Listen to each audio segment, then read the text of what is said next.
Hey, how you doing? Hope you're doing really well today.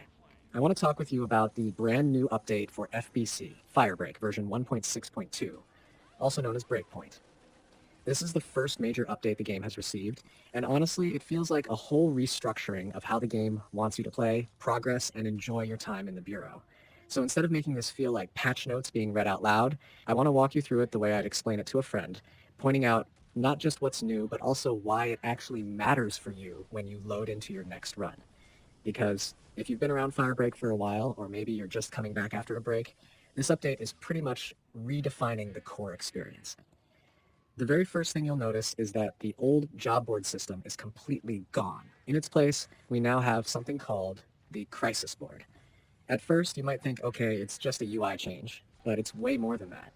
Instead of feeling like you're checking off static little jobs that repeat over and over, you're now facing crises that are meant to feel curated, almost like the Bureau is responding to real outbreaks, and you're being sent in to stabilize them. This immediately gives more personality and more variety to how missions pop up.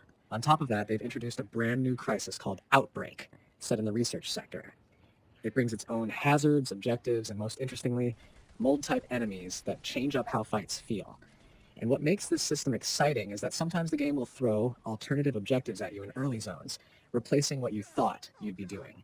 So instead of always expecting the same flow, you're caught off guard, but in a way that keeps things fresh rather than frustrating. Weapons and tools also feel like they've been given a second life here. One of the most important changes is that everything unlocks at full power now. Before, there was that grindy sense of slowly unlocking incremental upgrades, and while that might have felt like progression, it also slowed down the fun. Now, when you get a new gun or grenade, you're experiencing its full potential from the start. Speaking of which, there are some brand new toys to play with. The scattergun, the semi-automatic rifle, and the rotary cannon are all in the mix now. The scattergun gives you that close-range punch, the semi-auto rifle feels reliable and sharp, and the rotary cannon is exactly as over-the-top as it sounds, shredding through enemies when things get chaotic. Grenades also got spiced up with freeze, healing, and black rock options, which add a tactical layer when you're thinking about your loadout. And the mod system, this is a really big one. Mods now exist for weapons, and they unlock once you hit reputation level 3. There are 27 of them in total, broken into universal mods and then specific ones for each weapon category: blast, precision, and spray. What's interesting here is that perks that used to feel kind of welded onto certain guns have been pulled out and placed into mods instead. This means you can customize much more freely, making your weapon behave in a way that matches how you want to play rather than how the game forced you to play before. It feels like a proper system built for experimentation, and it adds that chase for mods you want to collect and try out. Progression as a whole has been reimagined. Reputation level used to cap at 49, but now it's stretched all the way to 200. That means there's far more room to grow, more rewards to look forward to, and more reason to keep coming back. But the really dramatic shift is the economy. The old currencies, lost assets, and research samples are gone. In their place, you now have parts, samples, and intel as your core materials for cosmetics and perk upgrades, plus a new special currency called Trace. Trace is a drop you'll get from corrupted items and powerful enemies, and it's used specifically for exotic cosmetics, so it feels special in a way the old system never quite did. This restructuring makes the grind feel less scattered and more intentional. You actually understand what you're farming for, and the loop becomes clearer. The requisition system, which is basically the in-game store, has been reorganized to make sense with these changes. Essentials are gone, and now you've got categories like expressions for cosmetics and skins, breakpoint requisition for cosmetics tied to this update specifically, and exotics requisition where you'll be spending that trace on things like voice packs and other rare cosmetics. It feels cleaner, and instead of scrolling through a mess, you know where to go for what you want. There are also a bunch of quality of life features that might sound small on paper, but once you play, you realize how huge they are. For example, you can slide now. That sounds simple, but sliding is one of those mechanics that instantly changes how movement feels in any action game. It makes you feel more agile, gives you another option in combat, and it just adds style. You can also crawl while you're down, which changes how revives play out. No longer do you feel like a sitting duck waiting for someone to come over. You have a bit more agency, you can drag yourself into cover, and it creates some tense but fun moments. They've also added a proper tutorial level called Orientation. If you remember how confusing the early hours of Firebreak could be, this is their answer.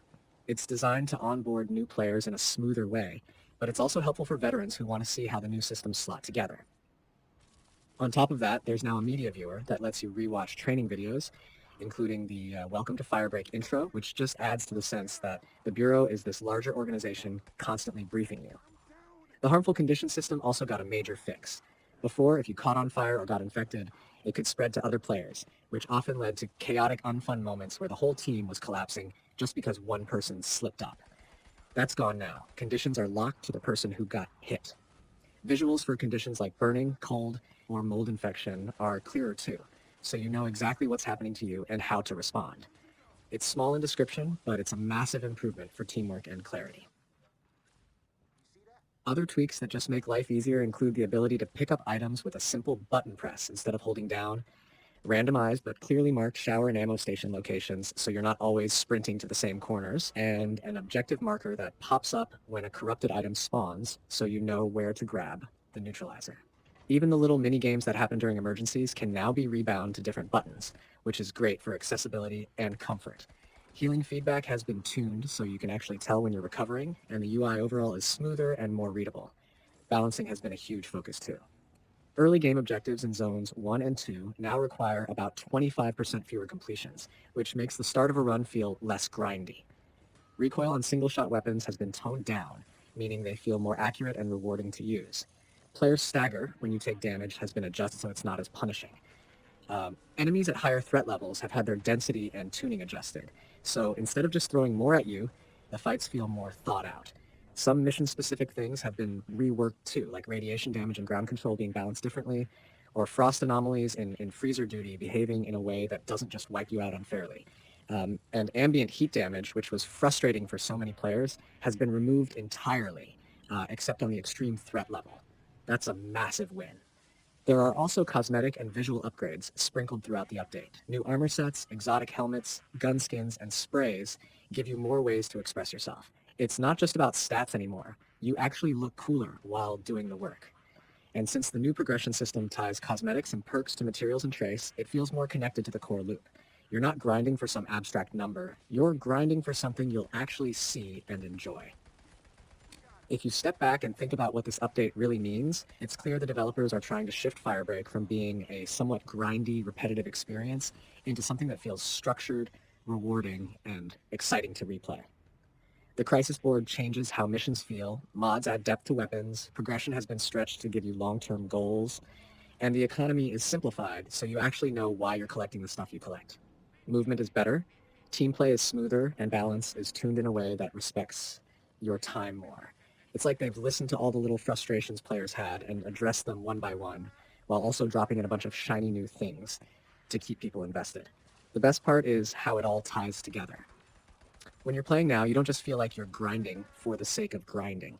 You feel like you're part of the Bureau responding to dynamic crises.